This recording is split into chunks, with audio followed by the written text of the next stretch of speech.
Kalau itu bisa diucapkan dengan benar, satu kalimat ini saja, itu sudah bisa mendatangkan cinta Allah Subhanahu wa Ta'ala. Kuncinya di sini, yang ini akan mengikuti. Kapan ini diberikan? Kalau sujudnya sempurna. Jangan didiamkan persoalan, curhatkan, keluarkan. Didiamkan malah menambah penyakit. Curhat terbaik itu dengan Allah, minta solusi. Karena Allah yang paling dipercaya. Manusia bisa mengingkari, Allah tidak. Bukankah Anda tadi berjanji untuk patuh dalam sujud? Saya patuh, mata saya akan melihat yang baik.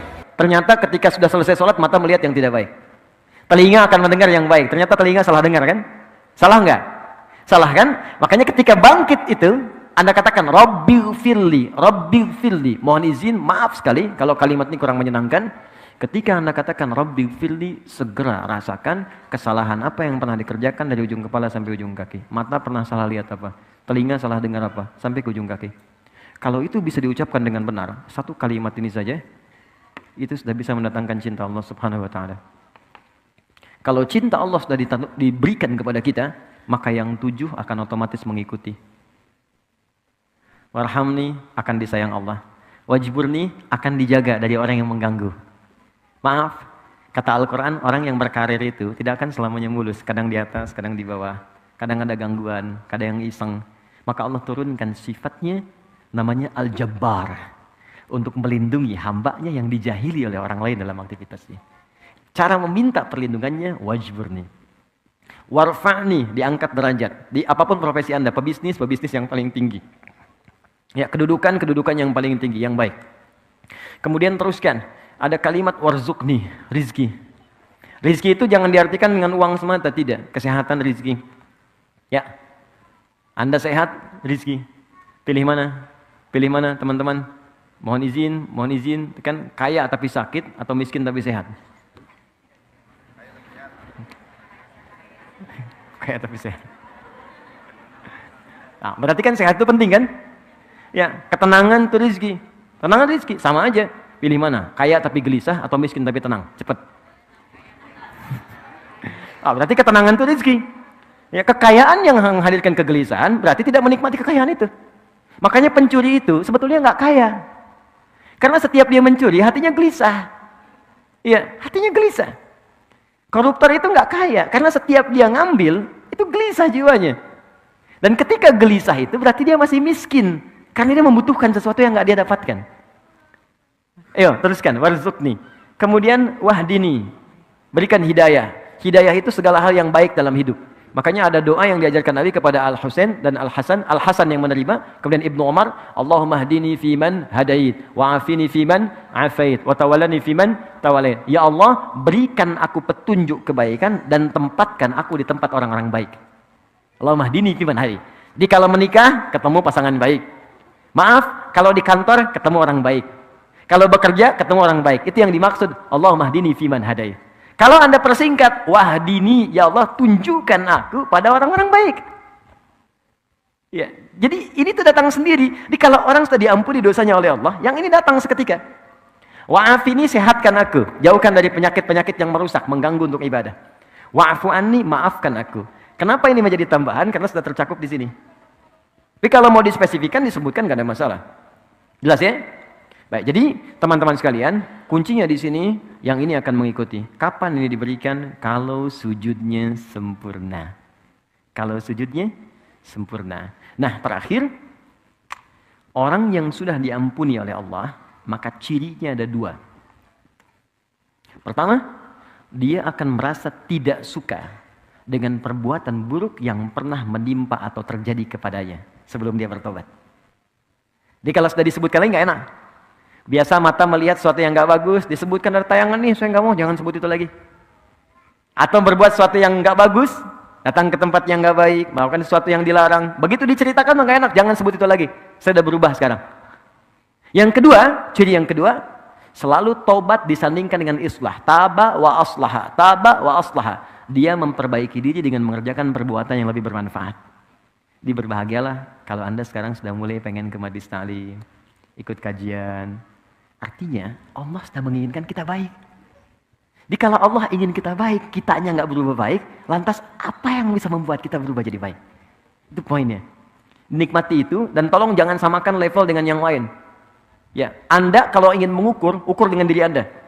Jangan samakan dengan yang lain. Karena Allah ketika memberikan penilaian, ukurannya pribadi kita.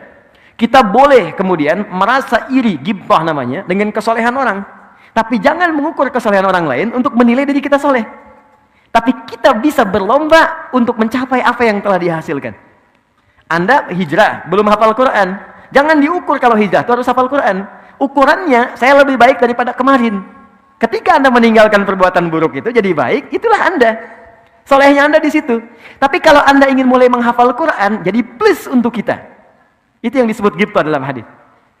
Maka dari itu teman-teman, saya simpulkan, kalau orang sudah benar diampuni, maka dirinya, singkatnya, akan dijaga oleh Allah dari perbuatan maksiat. Pertanyaan saya, bukankah Anda mengucapkan Rabbighfirli, Rabbighfirli, Rabbighfirli berapa kali dalam sehari?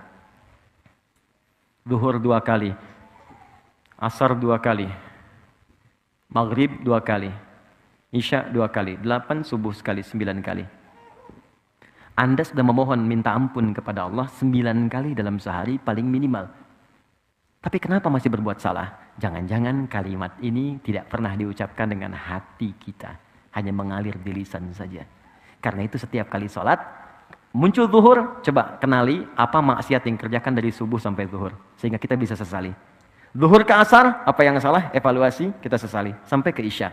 Kalau sampai isya benar kita istighfarnya, maka tidurnya tenang. Boleh jadi malam itu adalah malam terakhir kita terbaring di muka bumi untuk berpindah kepada alam lain dengan ketenangan yang lebih daripada sebelumnya. Dengan bawaan ampunan Allah Subhanahu wa taala. Itulah duduk di antara 2 sujud. Pertanyaannya, setelah duduk di antara 2 sujud, apa yang dikerjakan? Sujud lagi kan? Nah, kenapa kemudian sujud lagi? Apa bacaannya? Kenapa mesti 2 kali? Itu yang akan kita bahas di pertemuan berikutnya insyaallah. Ya, sekarang kita diskusi dulu. Kita ada waktu 10 menit menuju zuhur. Ya, kurang lebih. Saya perkenankan teman-teman kalau ada yang ingin bertanya atau kita berdiskusi, saya sampaikan. Silakan. Assalamualaikum Ustaz. Waalaikumsalam warahmatullahi wabarakatuh. Tadi kan cara bersujud kan katanya tangan itu harus agak terbuka. Bagaimana di saat sholat jamaah kan kita kan agak mepet ya? Terbatas gitu ruangnya. Itu aja. Baik. Ya, ini dari Mas siapa Mas? Farah. Mas Farah. Baik, pertama saya langsung jawab saja ya. Farah itu artinya orang yang bahagia. Dari kata fariha, ya. Dan itu diikat oleh Allah kebahagiaan itu dengan ketaatan. Jadi kalau ingin bahagia hakiki, maka Anda tingkatkan ketaatan pada Allah Subhanahu wa taala. Farah itu kalau sudah mengikat dengan ketaatan, maka berubah nama jadi falah. Falahun. Falah itu artinya hasil dari kebahagiaan setelah menunaikan ibadah. Makanya ketika Anda sholat, panggilannya hayya 'alas shalah, hayya 'alal falah. Baik, semoga Anda dapatkan itu. Pertanyaan Anda, kenapa kemudian saat sujud, tangannya mesti sedikit terbuka bagian siku, padahal berjamaah kita itu boleh jadi kemudian dekat. Sebetulnya, kalau semua orang caranya benar, nggak akan kesulitan. Buktinya saat Anda takbir biasa saja. Jadi kalau semua orang caranya benar, kan Nabi itu sederhana. Ketika Anda sujud, lebar tangannya selebar takbir. Dilakukan tangan, caranya ketika sujud selebar takbir. Di takbir ini kan begini, bukan begini. Ya? Begini kan? Takbir begini, bisa di bahu, bisa sejajar dengan daun telinga. Dan ini ketika sujud tidak ada yang berubah. Segini saja. Di ketika takbir kan begini, tangan dibuka kan? Ya kan? Allahu Akbar. Ya kan? Tangan di sini kan? Oke? Baik. Bagi yang perempuan, sama, tidak ada beda dengan laki-laki. Cuman di kalangan Asy-Syafi'iyah, ada yang berpendapat perempuan sedikit rapatkan begini. Kapan fatwa itu muncul? Dalam kondisi ketika kain yang dia gunakan menutup secara terbatas. Karena dulu nggak seperti sekarang, ada mukena macam-macam. Makanya ketika dibuka begini, tersingkap sebagian kainnya. Karena itu dirapatkan seperti ini. Tapi dalam sujud, sepakat itu kemudian dibuka seperti ini. Dibuka yang dimaksudkan bukan dibuka berlebihan seperti ini, tidak. Apalagi begini, tidak. Jadi dibuka standar saat takbir begini. Supaya ada ruang untuk bernafas dan tangan tidak menutup ke sini. Apa prinsipnya? Sebab kalau prinsipnya tangan itu dirapatkan seperti ini, kemudian dibawa ke sujud, maka ini akan menutup diafragma yang menghambat kita bernafas dengan sempurna. Sudah posisi sujud, darah berkumpul di otak, nafas kemudian ditarik, makanya ketika bangun kan ada terengah-engah. Karena semua darah diarahkan ke otak. Ini ditutup begini. Makanya ketika ada orang yang menutup, Nabi langsung marah. Jangan lakukan. Buka. Kalau bisa anak kambing bisa lewat, kata Nabi. Itu di zaman Nabi. Karena itu bukan berarti ketika Anda sujud, membuka berlebihan begini. Tidak. Yang dimaksudkan buka saja sedikit, kan? Sampai terbuka sehingga kita bisa bernafas dengan baik. Itu maksudnya. Jelas ya? Baik, jadi ini disamakan dulu persepsinya. Kalau semuanya agak beda-beda, ada yang begini, ada yang begini, ya itu jadi masalah. Ya kan? Jadi poinnya seperti tadi ya. Allah Ta'ala a'lam bissawab. Ada yang selain? Ustadz, saya mau nanya apakah niat itu harus dilafalkan atau enggak? Baik. Kalau niat wudhu itu harus dilafalkan apa enggak? Dan kalau misalnya wudhunya di dalam kamar mandi kan kita nggak boleh mengucapkan kalimat Allah. Itu bagaimana Ustadz? Baik. Pertama ada niat, yang kedua ada pelafazan. Allah barik fik. Baik, niat itu pekerjaan hati. Al-Imam Syafi'i mengatakan an-niyatu mahalluha fil qalbi, muqtarinan bit takbir. Niat itu adanya di tempatnya di hati dan bersamaan dengan takbir. Jadi ketika kita bertakbir dalam salat misalnya Allahu Akbar, begitu mengucapkan Allah, hati kita menunjukkan, ya Allah, saya akan salat zuhur 4 rakaat. Ya Allah, saya akan salat subuh 2 rakaat. Bahasa Arabnya usolli fardhu dhuhri 4 rakaat, usolli fardhu subhi rakaatin. Jadi begitu tangan bertakbir, lisan mengucapkan Allahu Akbar, hati berniat. Jelas sampai sini? Nah, kalau itu kemudian dilafadzkan, maka lafadz itu sesungguhnya bukan niat, tapi lafadz itu kalimat yang diucapkan untuk menguatkan niat. Apa di antara contoh ibadahnya? Haji dan umrah. Ketika haji dan umrah, itu niatnya diucapkan. Talaffuz bin niat untuk menguatkan niat. Biasanya ketika ada itu dilafadzkan, itu ibadahnya bukan ibadah standar, tapi ibadah yang membutuhkan motivasi 2 kali lipat sampai harus diucapkan. Itu cuma di Islam tuh. Jadi kalau Anda sedang mengalami goncangan yang kuat untuk mengatasi keraguan kegelisahan kita, maka keluarkan lewat ucapan. Saya yakin bisa, saya yakin bisa. Masalah ini tuntas. Itu teorinya di Islam. Katakan. Makanya sering di Quran tuh kul, katakan, ekspresikan, tuliskan. Itu di kita. Yang pakai sekarang orang Jepang. Kamu bisa, kamu bisa. Ada benteng Takeshi dulu kan? Kamu bisa. Sekarang orang Korea nyusul Jepang karena perkataan. Lebih daripada Nihon, lebih daripada Nippon. Orang Jepang punya Honda, dia punya Hyundai. Terus, sampai sekarang nyusul.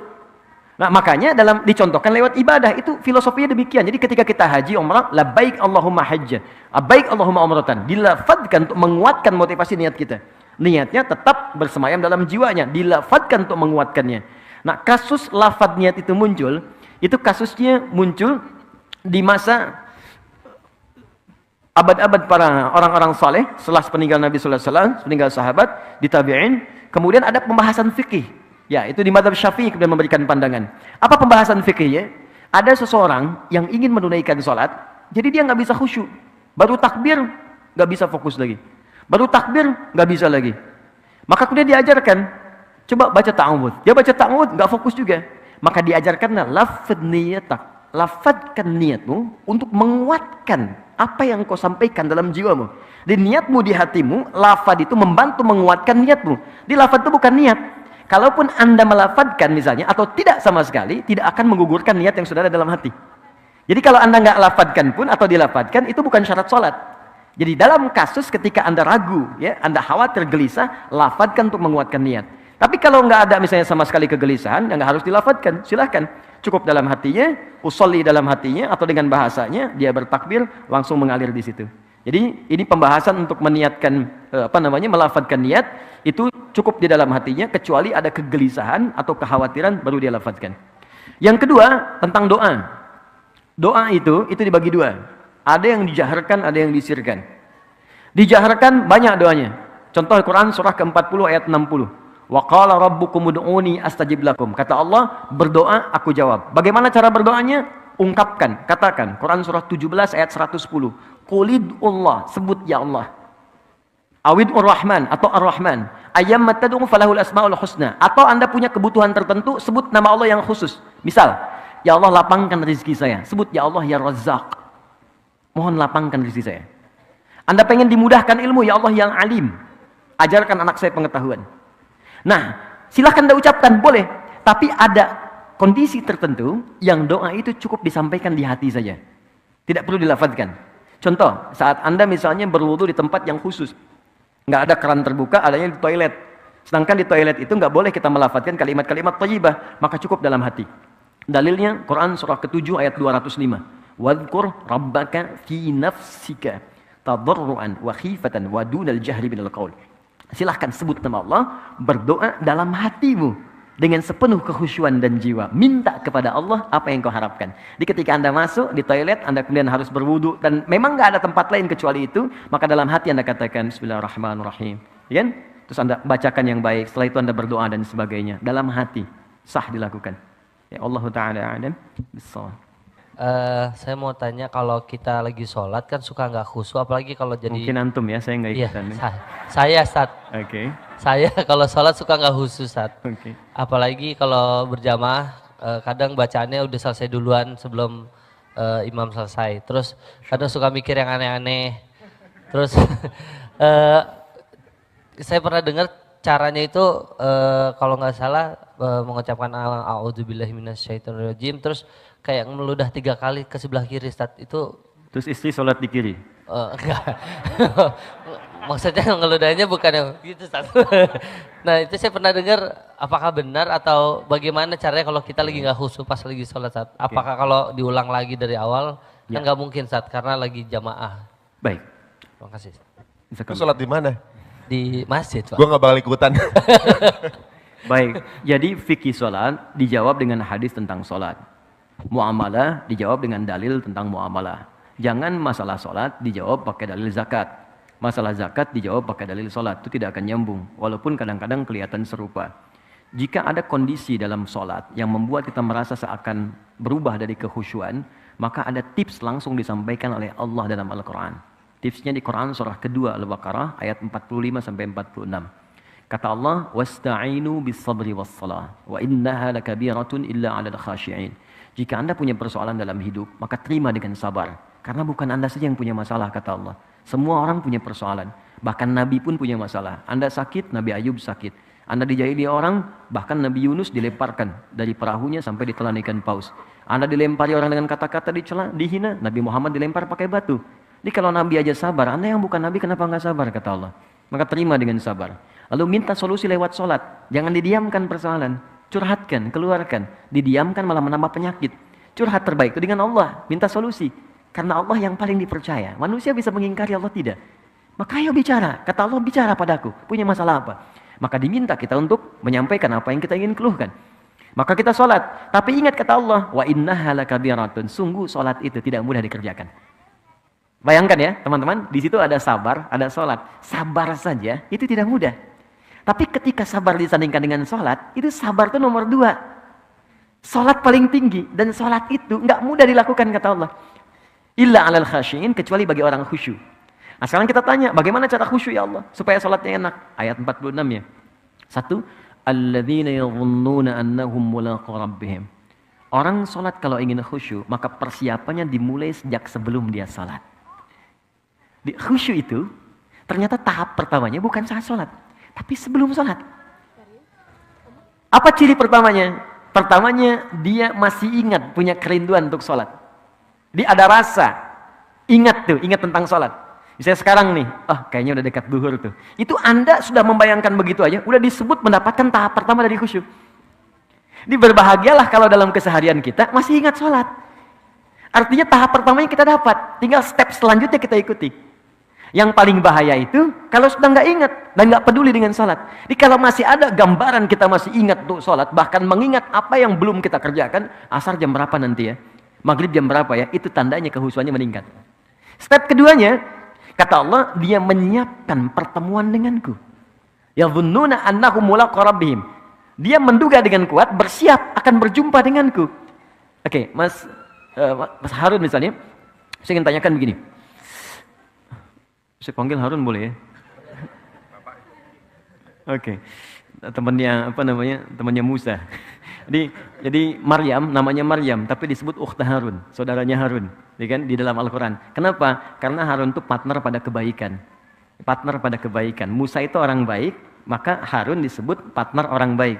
Jadi di dalam bahasa Arab itu kalau Anda ingin menyebut orang yang ingin dekat dengan orang baik disebut Harun namanya. Ya, nggak pakai Harun, tidak, Harun.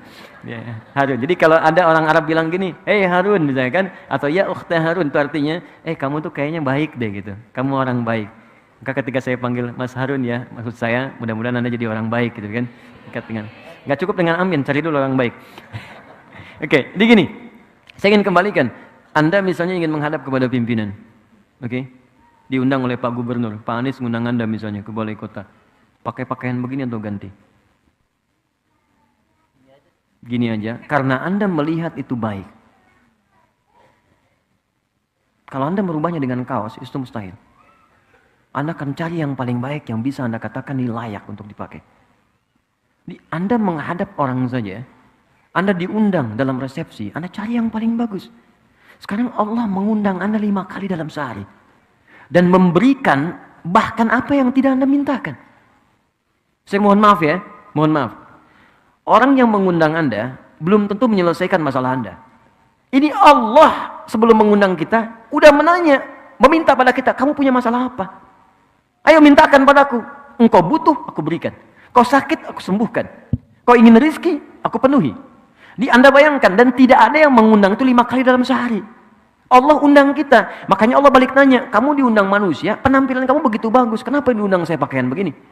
Makanya turunlah Quran surah ke-7 ayat 31. Kata Allah, lihat kalimatnya, ya bani Adam, khudhu zinatakum 'inda kulli masjid. Hei anak cucu Adam, kalau ada panggilan dari masjid, cepat kenakan pakaian terbaikmu. Jadi ternyata penampilan itu step kedua untuk menghadirkan kekhusyuan. Beda antara Anda sholat pakai kaos misalnya, ya. Apalagi olahraga pakai jersey, sholatnya pakai kaos itu juga, ya. Depan Liverpool, belakangnya MU misalnya kan, ya bingung. Ya, malaikat juga bingung ini sebenarnya yang mana gitu. Ya. Oke. Jadi Anda olahraga, silakan olahraga. Menghadap kepada Allah, cari pakaian yang paling bagus. Dan bahasa Qur'annya zina. Zina itu yang paling indah. Yang kamu rasa itu yang terbaik. Bukan mahal. Yang paling indah, yang kamu rasa itu yang paling bagus. Yang paling baik. Kenakan itu. Dan rasanya akan lain. Begitu Anda kenakan pakaian yang paling enak, paling bagus, kenakan parfum untuk laki-laki. Begitu Anda lakukan seperti itu step yang kedua. Yang ketiga, ini poin yang paling dahsyat. Perhatian kalimatnya. Wa annahum ilaihi raji'un. Dan rasakan, kenapa engkau kenakan pakaian bagus itu yang paling halal menghadap Allah?